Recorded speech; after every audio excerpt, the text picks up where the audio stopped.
E quando a gente perde, a gente percebe o valor das coisas.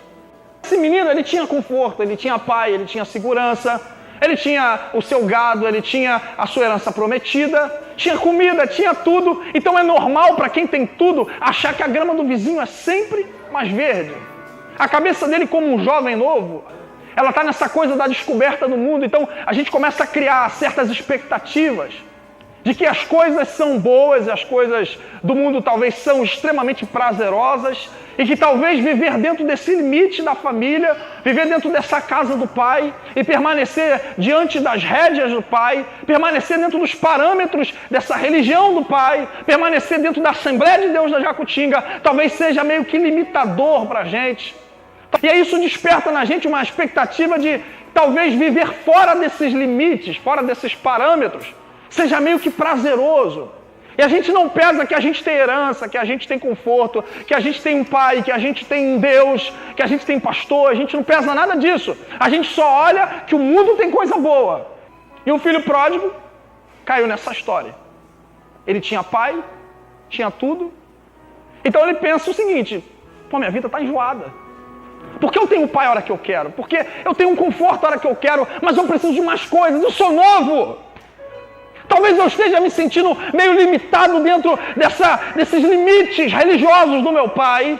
Talvez eu me sinta meio que preso dentro dessa comunidade. Talvez eu me sinta preso dentro da casa do meu pai, apenas sujeito às regras dele. Aqui eu não tenho liberdade de fazer o que eu quero e da maneira que eu quero. Então eu pego o que é meu direito e vou experimentar coisas porque eu sou homem suficiente para sair. Ele pensa que ele tem capacidade suficiente de sair do sustento do pai. Então ele toma uma decisão, ele fala: pai, já que eu sou homem para sair, eu decidi, faz o seguinte, calcula aí o que eu tenho direito, as minhas heranças, calcula, divide para o meu irmão, divide para o senhor e me dá a minha parte. Então ele se ilude, se acha homem suficiente, ele começa a caminhar pelo mundo e começa a curtir tudo o que ele desejava. Ele pega o seu dinheiro e ele se esbanja na prostituição.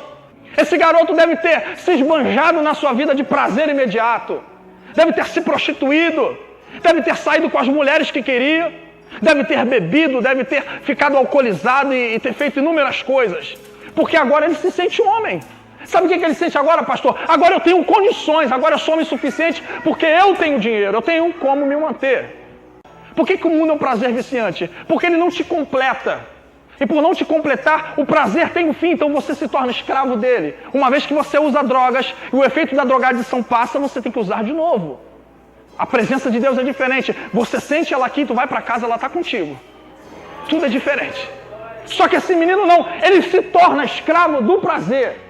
Ele se torna escravo da ilusão mais idiota que é o mundo. Cada vez que ele sai com uma prostituta, cada vez que ele bota o seu balde de cerveja, cada vez que ele paga ali o seu vinho para alguém, o teu dinheiro está indo embora. Cada vez que ele gasta o dinheiro com uma mulher diferente, o dinheiro dele está indo embora. E a herança dele está indo junto. Está acabando. O sustento do garoto, a autonomia dele sem o papai dele, está acabando.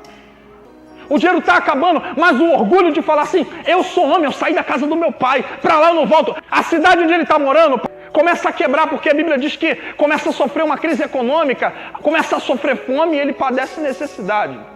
Esse menino fica sem dinheiro, sem herança, ou volta para a casa do pai, ou vai começar a mendigar na cidade onde ele está.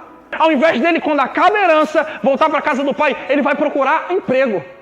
Ele vai chegar para um cidadão na cidade que ele mora, e o cidadão vai falar assim para ele: vou te botar para trabalhar nas minhas terras. A função que eu vou te dar, garoto, vai ser cuidar dos meus porcos. Só que esse menino está tão necessitado e ao mesmo tempo está tão orgulhoso que ele pensa assim: eu saio de casa, eu vou voltar para casa? Não, é melhor cuidar dos porcos do que me quebrantar e falar: pai, eu errei. Ele chega a desejar comer o que os porcos comiam, comer lavagem, porque o orgulho dele está sendo maior do que a fome dele. E esse orgulho que ele tem deixa ele incapaz de perceber que a maior burrada que ele fez foi ter saído dentro da casa do pai. E a segunda burrada que ele fez foi permitir que o orgulho dele impedisse de voltar. Agora não tem mais prazer porque não tem herança. Agora não tem mais amigos querendo dividir um balde de cerveja contigo porque não tem herança. Agora não tem ninguém para sair com você quinta a segunda porque você não tem dinheiro para pagar bebida. Agora não tem ninguém do seu lado porque você não tem mais carro. Sabe como é que você está? Comendo lavagem de porcos no mundo. mas pelo orgulho você prefere dizer assim, ó, tô bem, tô sujo, mas tô bem. É mais fácil permanecer pegando lavagem e falar assim, eu tô legal, do que dizer, eu errei. Só que a Bíblia conta pra gente que chega um determinado momento, ele cai na consciência, a sua mente tem um relapso e ele começa a lembrar de quando vivia na casa do seu pai. Começa a gerar um sentimento nele, ao ponto dele falar, calma aí, eu tinha tudo, meu irmão. Por que eu fui fazer isso? O sentimento de arrependimento ou remorso está surgindo no coração do adolescente, do jovem. E agora ele está se tornando alguém muito escravo dessa sensação, ao ponto dele permanecer diante de uma circunstância. Ou eu permaneço na lavagem por orgulho, ou eu me quebranto e volto para a casa do pai. Mas o que é mais difícil? Permanecer com fome ou quebrar o orgulho? O que é mais difícil? Padecer necessidade no mundo ou se quebrantar diante de Deus? Jesus diz que, caindo em si, resolve, eu vou voltar para a casa do meu pai e vou falar para o meu pai, pai, eu errei, eu confesso que eu fiz o que não deveria fazer, mas eu quero te pedir o seguinte, permita que eu mais uma vez permaneça na sua casa. Você imagina alguém mexendo na lavagem do porco, todo sujo, querendo comer o que o porco come, pensando assim, eu vou voltar, eu vou voltar, eu vou voltar. E levantando-se, pondo-se de pé, não basta gerar no teu coração o sentimento de falar, Senhor, eu errei, eu saí da tua casa e eu estou fraco. Você não foi homem suficiente para sair, agora seja homem suficiente para voltar. Ele não apenas sente vontade, ele se põe de pé e caminha até a casa do pai. Ele se põe de pé. Sabe o que isso quer dizer? Ele reconhece o seguinte, assim como eu fui homem para sair, hoje eu reconheço que eu preciso voltar e sou homem suficiente para fazer isso. Ele começa a voltar para a casa do pai. Você imagina a cabeça desse garoto, meu irmão. Você imagina o que ele não pensava, o meu pai não vai me receber. Então por isso eu vou pedir o que a Bíblia conta. Jesus disse que ele chega a falar assim, eu vou pedir para ser apenas um empregado do meu pai, para trabalhar como alguém que cuida das coisas dele. Mas a Bíblia diz que ele vem andando em direção ao pai, e quando o seu pai avista de longe, os seus empregados estão perto. Eu chego a acreditar que talvez o empregado não compreendeu que era o filho pródigo, porque estava sujo de lama. Talvez aqueles que estavam do lado do pai não percebiam que era o filho, porque estava todo manchado, estava magro, estava cansado, porque o pecado destrói a aparência do homem. A sua aparência estava deteriorada, mas o pai não. A Bíblia diz que quando o pai olha de longe, ele sabe que é o filho. Quando o pai olha de longe, sabe o que isso quer dizer? O pai nem olhou para a lavagem que estava no garoto. O pai reconhecia que era um filho arrependido, porque o pai não olha para a nossa aparência, mas olha para o coração.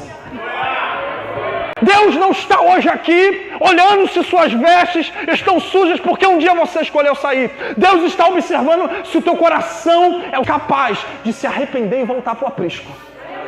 É isso que Deus quer. A Bíblia diz que esse garoto volta. E quando ele volta, a reação do pai é apenas uma. Ele olha e fala, é meu filho, cara. Acredito. Esse é meu filho amado. E o pai vai em direção ao garoto e ele vai fazer um negócio muito interessante que na cultura judaica a gente entende. Ele vem correndo, abraça o garoto, pula no pescoço do garoto e vai dar um beijo no rosto dele. E você sabe o que isso significa? Quando você beija alguém na cultura judaica, é alguém amado por você, é alguém que está dentro da sua classe, faz parte do seu seio familiar, do seu seio religioso. Quando o pai está beijando o menino, ele está deixando claro, você ainda faz parte da minha família, você ainda é meu. Você pode estar com a veste suja, mas você ainda é meu filho. Você pode ir manchado, você pode estar caído, magro, cansado, mas você ainda é o meu filho, eu ainda te amo. Homem de verdade não é dizer que tem capacidade de se sustentar fora da Assembleia de Deus. Homem de verdade não é dizer assim, pastor Marcelo, eu sou muito grande para estar dentro da tua casa. Eu sou muito independente, eu sei muito de Bíblia, eu sei cantar muito, eu sei dar aula de muita coisa para estar aqui dentro. Homem de verdade é dizer assim, eu posso saber o que sei, eu posso ter a herança que for, mas eu compreendo que eu só vivo debaixo do cuidado do meu pai. Só disso.